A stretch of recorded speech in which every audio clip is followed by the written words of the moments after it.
My unique voice is in here and sometimes here. I know stuff is happening with here inside of me that I want to communicate with, but I'm just not doing a very good job telling her about it or expressing it to her. And you know that happens when someone has aligned to who they are. And not only that, we get to discover and see the reminder within ourselves that we can do the same thing. We also have a chicken. Why do we have a chicken here? We will explain that later in the wormhole.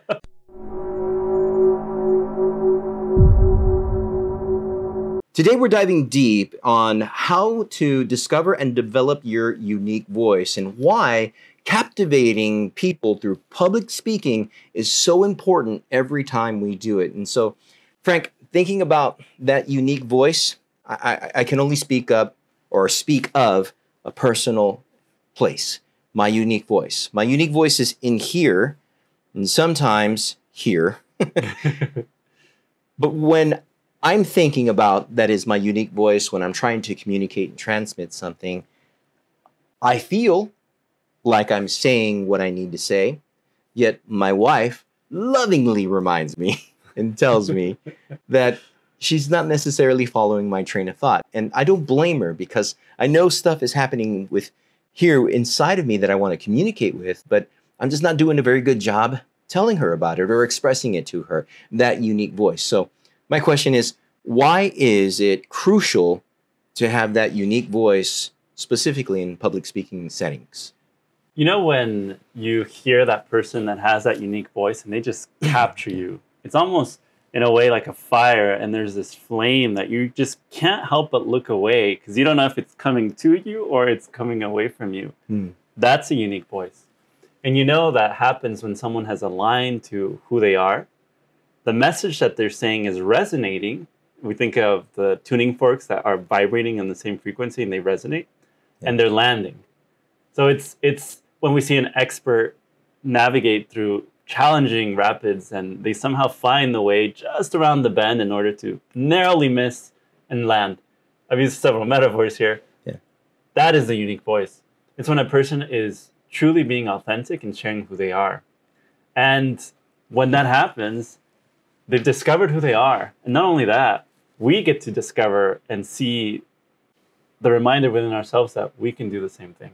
Yeah, that makes so much sense.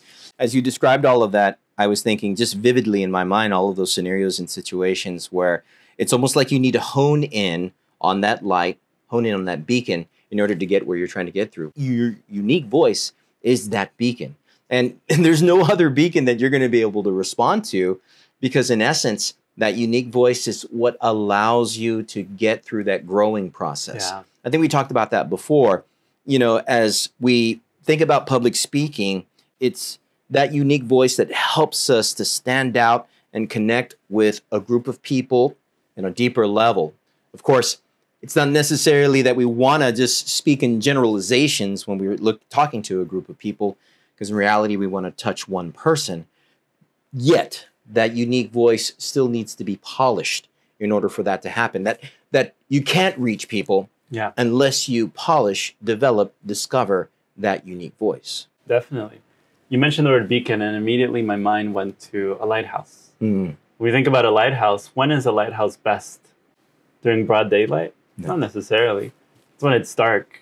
And when you have that lone ship out in the ocean who's trying to find their way home, and they see, as a warning sign, there's rocks below, be careful. That light helps them in that moment to reach their destination. And in the darkness that exists in this world, where so many people are navigating like lost ships, the ability for someone to communicate their unique voice helps them to give that light, that share that path, share the advice, the wisdom, the value that we all have and that we've acquired. But like you said, it's not an accident. It's something that's a skill that anyone can develop should they choose to learn how to do it. Yeah. When you think about so many great speakers, memorable speakers throughout history, you immediately navigate towards Martin Luther King Jr., Steve Jobs, for lack of a better expression, these icons in history. Of course, these people, these men, and even women too, had these great voices. They were able to captivate, they were able to motivate a tons of people, but it was not necessarily, it's not like they came out of the womb with those abilities. They had to develop all of those skills. I mean, thinking about, like, for example, Steve Jobs' story, you know, he clearly had this brilliant mind of making all this great tech and had all these wonderful ideas. But he went through a lot of struggles just to get to where he was. And at the end of the day, he had to suffer still with a great sickness. Yet we don't ever really think of Steve Jobs of being that sick person, of being that guy that like struggled so much. We think of him as this great innovator, the creator of one of the most amazing pieces of tech to this day. I mean, people are buying iPhones literally every day. Yeah. And that's what we relate to Steve Jobs, is because he was able to speak and captivate and almost like energize people with tech. Yeah. And of course, again, that was his unique voice. Exactly. In it, I'm reminded of Simon Sinek's The Power of Why, that TED Talk, and he mentions specifically Steve Jobs and Apple, their vision. They were able to cut through a lot of competition in a very tight space, hardware and computers. And what distinguished him from many other speakers or many other companies at that time was his power to deliver the why. Yeah. And when we stop and reflect on a personal note, that why is the message. It's the voice that cuts and presents clarity where there's confusion. It's the person who's able to take us from having too many options to narrow us down to the in and out model here in Southern California, right? 1, 2, 3. Yeah. Which of these 3 options is it? But not only that, help us to see ourselves in a different light. Help us to realize that maybe the struggles we've had are actually blessings, that they're the foundational blocks of our resilience that enables us to move forward. That is the power in the word. Yeah, that's so interesting that you just said that, because it's true. It's like one person could literally look at their life experiences and say, oh, my life has no value. I can't, there's nothing I've amounted to. Whereas the perspective, the attitude is like, all of these things that I went through taught me this lesson. And I'm determined to share it, teach it, and help others to not fall into those same pitfalls. It's so vital to do that. I think it's so important that we communicate those stories, because we can connect to each other, thinking how like content is done today. Like people are, you know, they're getting in front of screens and stuff like that. I love how we have talked about content needs to go. It needs to, notice, beyond, or I should say our unique voice needs to go beyond the content. Content today is just, it's so driven by algorithms. It's so driven by trends and quick graphics and things like that. Those are gimmicks. Yeah. If you just shell off, you know, you blow off all that stuff, you'll find that that unique voice is there. You don't need to resort to those things. It's best to just say what you got to say. Yeah. And in saying what you have to say, one person to another. Yeah. It's not the tech, it's not the tools, it's not the cameras, it's not abstract all this. Dissolve it. And you're left with 2 people, 2 individuals who are looking to find the next step in their journey. The journey that we call life. It's the ongoing path, the challenges, the ups, downs, the moments that are always looking for the next resolution. Because at the end of the day, we fast forward to the end of this journey. I heard, and we reach our conclusion. I heard this that just impacted me so much. None of us can change our starting point, but we can change how it ends. Oh, that's good. And it's all a decision. And that's why we're here. We're learning the power of using our words to think that ending point, the ending line. Think about what story will be told there. Yeah. And it's all dictated by what we choose to do in this moment right now. Yeah, that's so good. As you find that journey, as you get to that point, as you think about where I want to end up, clearly you want to think about the how. So how would we develop that inner voice? What would you suggest? And then we're going to talk a lot more on that. But it all begins with just taking the time to realize that you are unique. We've touched on this theme because it's such a powerful driver. No one else can be like you. Yeah. The voice that you have, embrace it. like literally give it a hug. Be okay with understanding that this is the most powerful source of inspiration that's ever present to you. Yeah. You get to be with yourself for the rest of your life. Yeah, Your ability to communicate, and this is often said, right? And I found it funny. I'll probably repeat it many times. The world knows exactly who you are the moment you open your mouth. That's true. And so it's up to us to really get clear on the message, the purpose, and our delivery style so that we can reach someone with our words. Okay, so I have to stop you right there, Frank, because there's so many people that are just determined in life to stifle snowflakes. I mean, we were talking about unique voices, right? And you talked about earlier that unique voice, that snowflake feeling, you gotta hug it, you gotta hug it. But people will often say, you're not as unique as you think. And the reason, or one of the reasons why I think that's the case, is because that person has not found their unique voice. Fight me. Fight me. Fight. Look at children. Do you ever question if a child's voice is unique? They don't. They're unabashedly themselves. Yet, through different circumstances, we grow up, we learn about society, compare that same child as a teenager, and now you've got awkwardness, and you've got a lot of self-imposed restrictions, if they weren't in an environment that encouraged that. And that's the vast majority of the people you see. Yeah. At a certain point, we're broken, and not always for the best. And so then we get to the point where we have the ability to distinguish, and then we realize it's up to me to decide, do I choose to explore that voice that I know was with me and that I had as a child? Or do I fit in? Do I normalize myself? Which means you don't speak up, you follow the line, and you do what everyone else is doing. There's a balance, of course, right? And the balance is understanding that you have responsibility for what you say. Now, oftentimes what you notice in phenomenal speakers is that they're doing the work to develop that confidence. Yeah. And it comes off as comfort, as they're comfortable talking, they're willing to share, and unabashedly, they are themselves. Does that mean that they have the right to impose evil onto others? No, that's not the case. But sharing my perspective is always my perspective. And sharing what I see, what I observe, what I'm aware of, my thoughts, my reasonings, that takes off such a weight because I'm not thinking about if it's right or wrong. I'm thinking, am I communicating the point across? Yeah. That if I were to kind of say where that speaks to me, it's something that Alex Hormozy said one time. Instead of saying how to do, say how I did. You know, how I overcame, how I was able to build.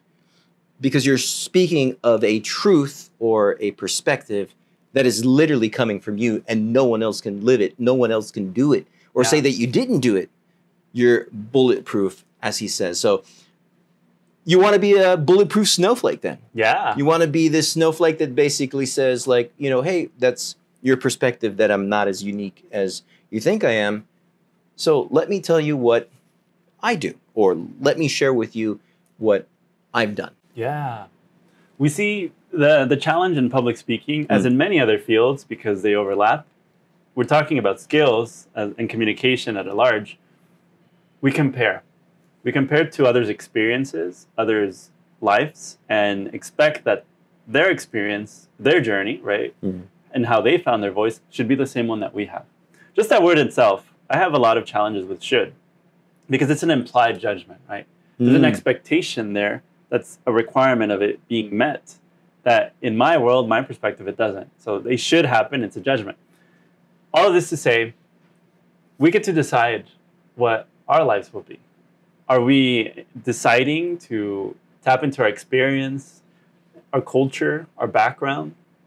When you were sharing that point about how we can shift from sharing a how-to to a how-I, we're tapping into the gold mine that is our experiences, our lived moments and unique perspectives that someone else could benefit from, given that they don't live in our heads, they don't understand, or they haven't gone through what we've gone through.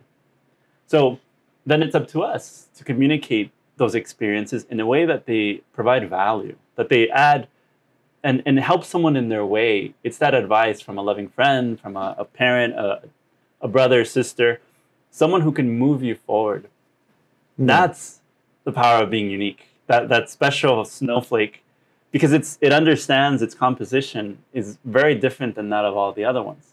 But combined, they make a beautiful snow, and then we can build from it. Absolutely. So clearly, we understand why our unique voice now matters. Now, you talked about, in that last part right there, about that journey. So there is a journey to finding your unique voice. The journey, in a lot of ways, it has to start with what motivates you. And we could probably, well, imitation is the, most hugest form of flattery, right? Right. So we probably started like mimicking other speakers. Yeah. We probably, when we found our voice, like, for example, like singing, right? Yeah. Maybe we wanted to sound like Christina Aguilera or, like Luis Miguel, or I don't know. These are the names that are coming to my mind. They're all Spanish names. So I can only think of those examples, but there are a ton of other examples with regards to singers.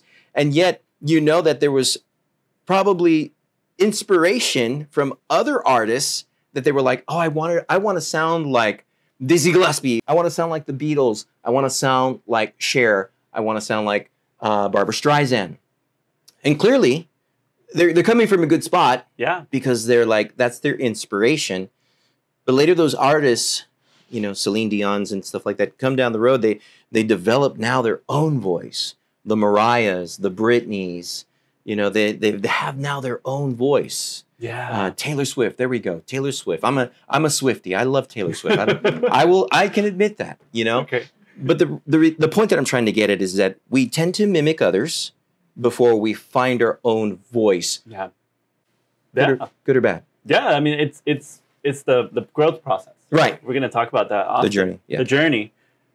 Oftentimes, it starts even before we look up to these different experts in their field, our parents.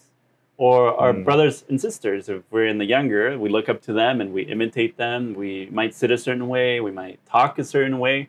Hey, maybe even our voice sounds very similar to that of our parents. Genetically, it's matched. There's the inflection point when we realize, okay, who am I and who are they? It's that sense of individuality, right? When do I begin to be my authentic self? And when am I being a self that's living by other standards? And it's that distinction, right? Oftentimes it's in our teenage years, early 20s, when we start to really get clear on who we are. And oftentimes you see it by the time someone's upper age, they don't care what others think anymore. They just speak their mind because of all the learned experience that comes as a result. Yeah. And though that's one approach to do it, you don't have to wait until your last years to be able to speak well. You can start now. You can start today. Definitely. So you hit a chord, my friend, because I'm the firstborn child in my family, and Me too. Yeah. So then you might know what I'm talking about. I really didn't have anyone to per se, be like that mentor for me. I looked for them clearly. And, I found it in like surrogate older brothers and things like that, uncles and, those in our circle of friends and our family and our congregation and things like that. And so thinking about like the public speaking aspect of it, I remember seeing those greats, those giants that were in my world. Yeah. And I was like, oh yeah, I literally remember there was a person who tutored me and mentored me. And every time I would see him give like a talk, basically, he had this way of moving his hands. Yeah. He had this way of moving his fingers and these expressions that he did that are with me today. Like they literally mold me. And it was they marked you, yeah. Yeah, they marked me for life. Today, I remember them vividly in my mind, and I still do them. I'm even doing them right now. I mean, what's going on here? I mean, that's how potent, that's how powerful it is. Yes. And I can think, and thank you for sharing that, because it relates on so many levels.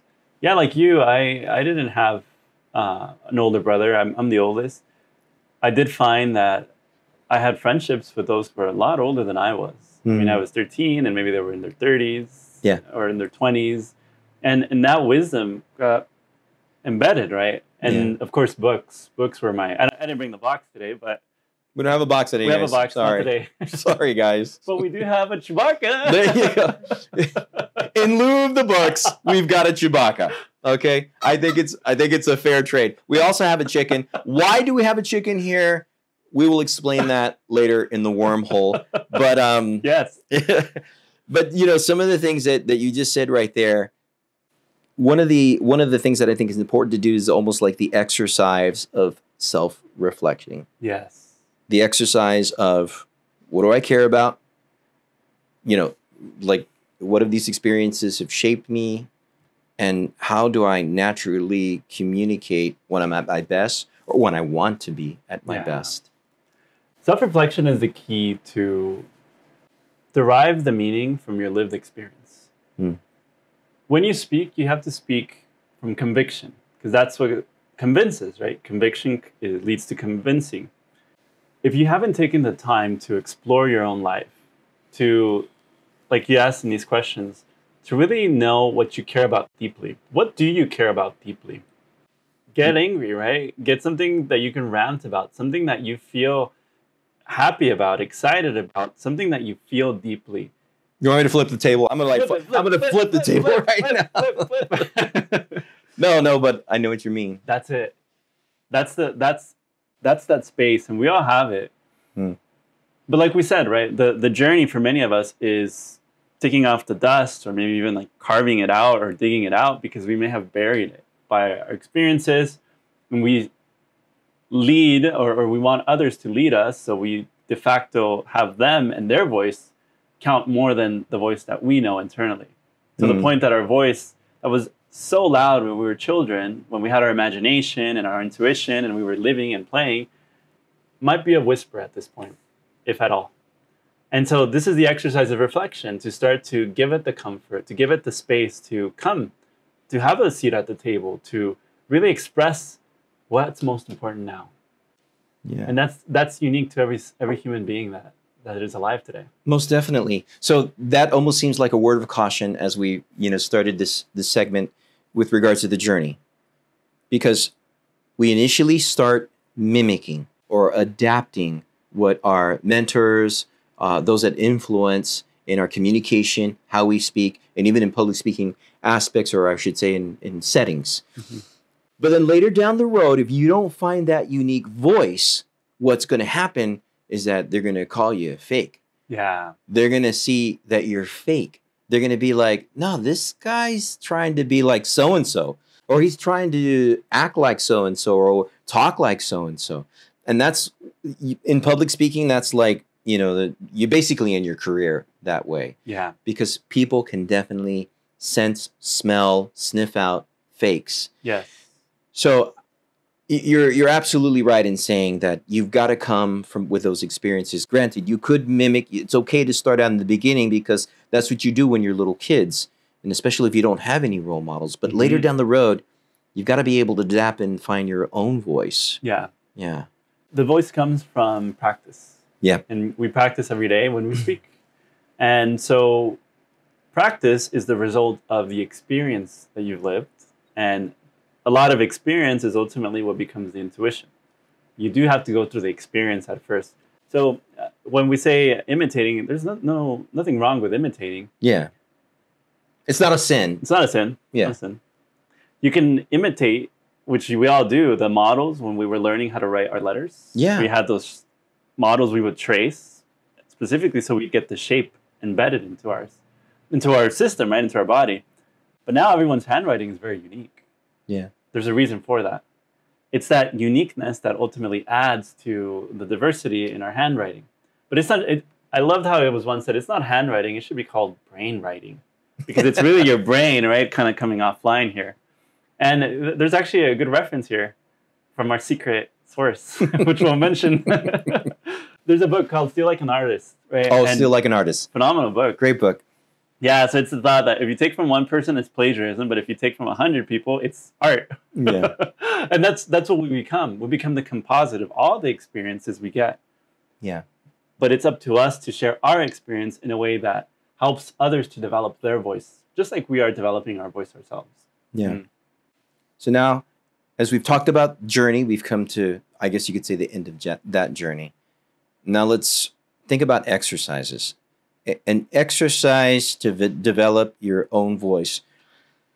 What are some actionable steps that we could take to develop that voice? What would you suggest? So we have 3 exercises, right, that we can present. So for those of you that are taking notes, the first one, we're going to call it the mirror test. Yeah. What is this? Have you ever looked at yourself in the mirror and had that conversation, that heart to heart? Mm-hmm. It's a powerful, transformative experience. I said it this morning. I literally looked in the mirror and I said, "You are fat. You need to start losing weight." That's the positive. Attaboy. I just love myself. That's it, right? And if you see yourself, like you have that eye contact, for many of us, just that thought could be off-putting, or it's something that we don't want to do. Yeah. Because again, remember we're talking about conviction and convincing. We feel that that self-image is not a reflection of who we are. But as we do the work, as we start to grow and we kind to appreciate this person that we see, which is ourselves, we realize that we can start talking. So this exercise to start developing the skill set and really to bridge that difference is to speak 5 minutes a day on a topic that you're passionate about. We talked earlier about how you have to care about something deeply. Yeah. Take the time. 5 minutes isn't much. Speak. Speak to the mirror. Don't script it. Don't have it need to be perfect. Just notice what you naturally say to yourself in front of the mirror. What words are you using? What phrases? What gestures? How are you moving? What comes naturally to you? Yeah. Are you frowning? Are you frowning and you think like, why are people frowning? Why are people mad? Right. Yeah. Probably because you're frowning. Yeah. Actually, this is good. Like parable time, story time. Let's do it. There was a story of a little doggy. We'll keep the doggy open, right? He went to the fair, and in the fair, there was, as all doggies do, all good you know. doggies do. They go to the fair, And they have their ice cream and popcorn, everything. naturally. After the Ferris wheel, he goes into the shows, the fair's exhibit, the room with 1,000 mirrors, and everybody spoke about it. Some people spoke about it highly, some not so highly, unfavorably. What was the difference? He just had to know. So there you have him. He goes in, pays his ticket, walks in, and what does he see? As soon as he sees the 1,000 mirrors, he sees 1,000 other happy little dogs wagging their tail, excited to see him. Nice. This is the best fair ever. There's so many other people that are happy. What's the point? People are a reflection of you. So we're talking about public speaking here. For the dog, he got the mirror of himself. And so this exercise is powerful because you're really working on a deeper level. You're working on having a good relationship with yourself in a way that now you're comfortable and you want to hear those thoughts and ideas. Yeah. That little doggy was able to tell everyone this is the best because he had worked on himself, or at least he was naturally happy and optimistic. Yeah. And so that's for us. Our expressions, our way of communicating, it's highly unique. And it's when you can take this information about yourself, incorporate it into your line of work, which often involves how you speak and what you say. That's where the real power comes in you making an effect. That's beautiful. That creates effect. Yeah. So I do the mirror test all the time. Not necessarily every day, but more importantly, when I prepare for one of my episodes or I should say a video for my channel, I will prepare, I will look, I will try to get the hook down, I'll try and get my thoughts down, and it helps tremendously. Yeah. In fact, it's even infiltrated other aspects of my day where I'm able to talk to my customers and able to communicate with my family. Naturally, it's doing the work that helps you get there. Yeah. Now, in addition to that, another exercise that's important is to record and review. Why? When you're in talk mode, when you're having a conversation, you're present. And there's many patterns, different tics, behaviors, ways that we communicate, and even word choices that we have that we're not aware. Yeah. And so what we might think is authentic really isn't authentic. Or when there's a moment to speak up, to share, and we know internally, and we have that gut response of, hey, speak up now, share your thoughts, we hold back. We don't realize this because we do it so often. But if you record and review this, you start to see these opportunities. See them as opportunities, not as failings. I love this, and I shared this the other day. Yeah. Love this idea. Failure is not failure. Failure is simply an idea on its way to success. Yep. See it that way. Yep. So it's a conversation where you didn't speak up, that's okay. See the conversation on its way to success so that the next time, because you've recorded and you've reviewed, you're able to take that experience and internalize it as a new insight that is practical in the sense that you're having the conversation and that insight comes straight up into your mind and you're like, okay, I'm going to choose a different output as a result. That's the power of recording and reviewing what you're talking about. Yeah. Definitely. Clearly, as you record and you review, that review allows you to make those micro adjustments to be able to, well, yeah, see where it's so funny where you said that, like, if we recorded ourselves in our day-to-day interactions and we played it back, like at the end of the day, we would look at ourselves and like look at a video of like what we did all day. We would probably think like, oh my gosh, what was wrong with me? Yeah. You know? I could have said that better. I could have expressed that better. So it's almost like doing that. It's really a good thing. It's almost like you should even do that probably mentally, right? Yeah. You replay your day like, oh, what could I have done differently? And tapping into our experience, right? Also, there's this field. I worked with traumatized kids as a education teacher last year, and there's a system called PBIS. So it's a positive behavioral intervention system, I think. I don't know. It's good. Acronyms. It sounds good. Sounds good. The idea was for every negative prompt you would give, you'd have to have at least 5 positives. So the 5-to-1 ratio. Yeah. And thinking about that with ourselves, right? At the end of the day, it's like, yeah, what was wrong, but also what went right? And then do we see that interaction patterning here? Am I able to review and see objectively, like on the list, that there was 5 good interactions for every negative interaction? Because when you see that, all of a sudden you start realizing, okay, I'm on track. Like I'm not as off as I thought I was. Again, I'm on my way to success. Yeah. I think if we did that, if we measured ourselves, if we had metrics about our everyday interactions, that alone would make us a great public speaker. Yeah. Go ahead. And I'd like to add that we actually do have metrics. We do. By the results that we have with the people in our lives. Yes. Are my interactions positive? And so again, we're talking about public speaking, true, but public speaking is the expression of my inner speaking to the world. Yeah. You make me want to do so much better, bro. No, I'm saying that I'm being very sincere. It's just like I think about like, when I communicate with Sarah and I always tell her, I was like, I'm trying. I literally have to stop and use my voice in a specific way so that way she can understand what I'm trying to express. And I think about it and I try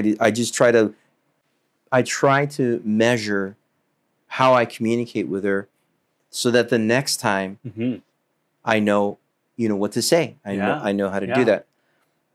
That probably segues into our third exercise, the feedback loop. I love that. Did we make that up? Can we coin that? What is the feedback loop? Closed circuit comes to mind, right? Like you have the background, the technical know-how on how that is. But think about your perspective. I give something, it comes back. I think about it like an echo chamber, right? But in a case of a feedback loop, we're trying to apply it specifically to public speaking is take those recordings you've done. And now, granted, do this with caution. Again, another cautionary note here. Yeah. With people that you trust and that are also on the same growth journey that you are. Because there are a lot of people who will be critical, especially as you're learning these skill sets. And at the beginning, you'll go through the awkward phase of aiming to find your voice. You're like the little Bambi who's learning how to stand. Right? But we all go through it. And it's great. Like, that's growth. Growth is uncomfortable by definition for many times. But once you start achieving the confidence, you'll feel a lot better. So take those recordings, share them with a trusted friend, and ask them what stood out to them. Where did they feel you were the most authentic? As you get this perspective, not only are you learning how to train yourself, but you're getting feedback from people and able to gauge where you're standing. Yeah. Beautiful. In fact, we actually have a scorecard that will help you to determine where you need to get better in regards to your public speaking. Like a feedback loop, you can literally use this scorecard to find out the metrics that can motivate you, that can get you on your journey to find your unique voice. So in the link in the description, just go down to our website, put in your email, and get your free scorecard so you can start that process of your journey to becoming an effective public speaker. So now we've been talking about a lot of caution, right? Through our journey to find our unique voice and becoming a better public speaker. So there is probably another word of caution that's worth mentioning, some pitfalls, how to avoid them. Something that comes to mind is that imitation factor. We talked about it briefly, right? We talked on the good side about it. Exactly. Let's talk about the dark side now. Let's do it. Yeah. The dark side is you can lose yourself in the pursuit of trying to become yourself. What I mean by that is, as you start learning, naturally, right, you're going to evaluate and come across many different styles. And you might see yourself in all these different speakers. Mm-hmm.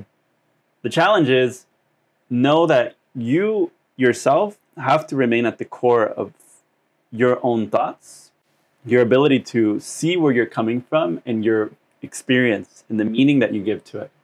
If that has to be bulletproof in a way. Yeah. Without it, you will easily start to emulate and copy others and see their ideas as more valuable than yours. When that's not the question at hand here. We're talking about the development of the skill, not the message. You have the message. You have the originality within you. You are the message. You are the message. Yeah. And all you want to do here is learn. By all means, we're huge learners. We love to see and you love how someone delivers on the formulas, on the blueprints, how they're able to convey the storyline, because there's an arc. There's always the arc. Yeah. The climax, the delivery, the punchline, everything's off sequence. You will learn that. Learn the frameworks, but do the work of doing your message. Yeah. Your unique voice. There was something that we wrote down here that just punched me in the gut. Imitation, I would say after too long period of a time, is the enemy, and I would say the killer of authenticity. And that makes so much sense, bro, because I think about bands, right? Like how many bands came out in the 90s that wanted to sound like Nirvana, that went straight into like to the 2000s, and we were just kind of like, wow, this is just, I mean, you know, or like Weezer. Like I think about Weezer. It was so funny this past weekend, Sarah and I, we were driving and we were listening to Weezer's first album. And my wife was like, oh man, I loved Weezer. I mean, or she still loves Weezer. She's like, this is such a good album. And I said, you know, the Blue album, their very first album, an awesome album, it was transcending. It was like so unique. There was this unique voice that these guys found here, a band from Southern California, and everyone was trying to sound like Weezer after that. Yeah. I think it's just a really good reminder that, again, you know, you can imitate. It's funny because they came out with that Africa song, right? Yeah, yeah. Even then, that song doesn't mimic completely. Yeah. You know, like if they would have come out with Africa, you know, back in the day, like if they would have sung that song, they even did Tears for Fears. Okay. If they would have done that in their first album, that would have sealed their fate. They would have never have been the big band that they are today. No. So again, imitation up to a certain point, yes, it's okay. But if you go too far with it, it's going to kill your authenticity. Yeah. Imitation is a starting point, but use it as a experience builder, not as the experience. Yeah. Another, I guess you could say, death-dealing pitfall that could affect your public speaking skills is overthinking. And boy, is that true. Sometimes I overthink. Even like when we do this podcast, I feel like I overthink a ton of things. Yeah. You know, me, it's all these camera angles, all these setups, our audio and stuff like that. I want it to be perfect. Yeah, I'm with you. I want it to be perfect, but I know it's not going to be perfect. I can't make it the perfect part that it needs to be. In other words, what I'm trying to say is this can't be perfect. No. What needs to be perfect is this. Yeah. And I'm curious, what does overthinking look like for you? Can you share your inner monologue? I think one of the things that I do with overthinking is I need this. I need to buy this. I need to find this. I was literally going to go home and pick up all this other, equipment just to do this episode. And that's why I had called you. And when you said, oh, I'm on my way. And I thought, no, that, just honestly, I think it's better that you develop your skill, your craft with what you got. Yes. Than go in thinking, oh, I need all these things. Because the gear is not what makes you great. These mics, I broke our key light today, bro. I'm so sorry. I broke it. But that doesn't matter. What matters is this thing that you and I are creating here. Yeah. The speaking happening right here. Exactly. The conversation. Yeah.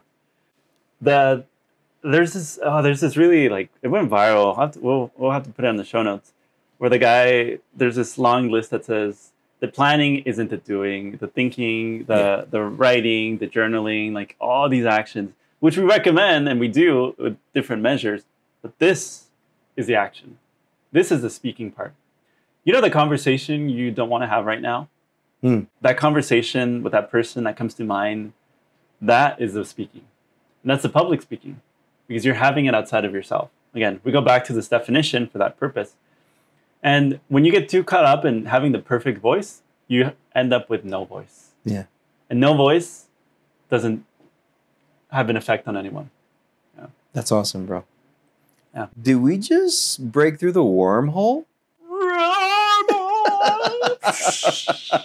I love it, man. I love it.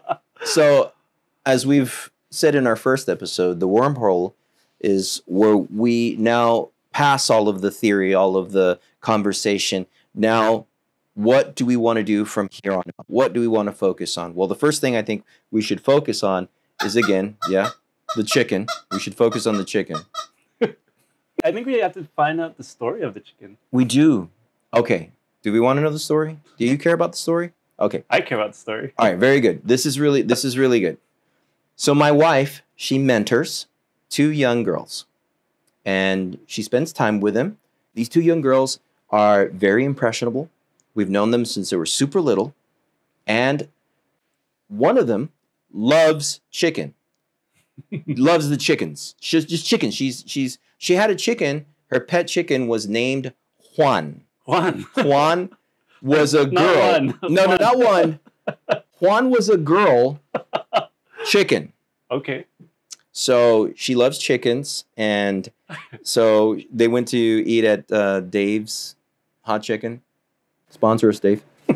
And so that's where we got that chicken. But this reminds me of her. Wow, talk about connecting an experience, right? Yeah. It reminds me of her. It also reminds me of some of the things that she's gone through, some of the challenges, and how my wife has made this effort to encourage her, to help her find her voice. Wow. Full circle, right? Full circle. It's through the wormhole, bro. The wormhole takes us to the heart. Yeah. Wow. That's awesome. So if there's a takeaway, if there's something that we would give the audience, give the algorithm, give the viewers, what would that be? What would we say now here from the wormhole on? What would we say to them? Focus on your voice. I think we brought it out clearly. The power of your experience is never to be underestimated. Yeah. And we tend to do it because it comes easily, right? For whatever odd reason, that which came to us for free or that which came easily, we discard. And we choose to go and look out for more information, for more knowledge. Hence why we overthink, where we procrastinate, because we feel we're not ready. Yeah. You are ready to speak the moment you open your mouth. And we've had that gift since we were children. Yeah.